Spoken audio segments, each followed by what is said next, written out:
Allô, la terre entière? J'espère que vous allez bien. Je vous téléphone à moi-même, car je voulais casser les codes et vous dire que les téléconseillers ne sont pas teubés. Non. Ils appliquent seulement les protocoles. C'est-à-dire ce qu'ils ont droit de dire ou de pas dire. Ils ont carrément des dialogues. Des dialogues où j'ai une question, j'ai une réponse. J'ai une question, j'ai une réponse. Voilà. La plupart du temps, c'est ça. Donc ils sont limités dans leur périmètre d'action. Et puis, quand ils sont pas compétents, enfin, soi-disant, parce que je peux vous dire qu'ils peuvent aller au-delà, il faut passer à un autre collègue, qui est d'un autre niveau. Et ce collègue qui lui-même, ne veut pas souvent répondre et dit, non, t'as qu'à le reprendre. Donc en fait, on aime créer des intermédiaires pour gagner du temps, soi-disant. Alors le téléconseiller, lui, il a un temps limité pour répondre. Alors il vous presse un petit peu. Et puis, il vous agace aussi, parce que vous pensez qu'il ne sait rien, qu'il sert à rien. Mais pourtant, vous demandez quand même une aide humaine. Il est là, lui. Il fait son travail. Il vous répond. Dans le périmètre d'action qui lui a été donné. Mais alors, vous allez me dire, un téléconseiller, il a envie d'évoluer? Bien sûr qu'il a envie d'évoluer. Il n'a pas envie de rester là toute sa vie. Déjà 2 ans, c'est beaucoup trop.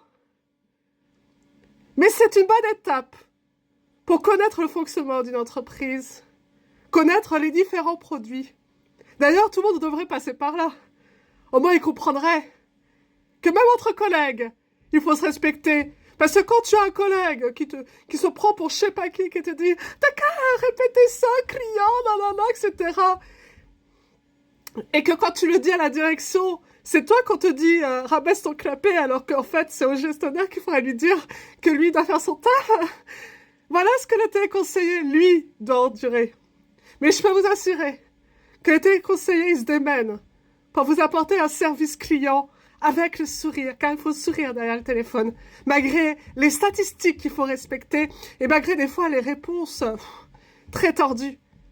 Quand le téléconseiller peut résoudre un certain nombre de choses directement, mais non, on préfère compliciter les choses. Alors, chers clients, je vous invite à être exigeant. Je vous invite à réclamer de l'humain. Je vous invite à dire que ça ne tient pas debout, que vous êtes insatisfait de la façon dont ça se passe. C'est bien vos impôts. C'est bien votre retraite. C'est bien votre prévoyance. C'est bien votre mutuelle. C'est bien vos services. C'est vous le roi. C'est vous le client. Alors, sachez aussi qu'il y a une règle. Celui qui dit rien n'a rien.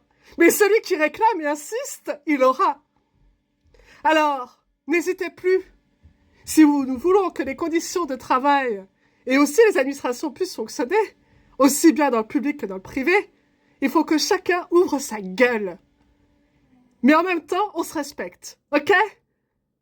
C'était la Magic Code!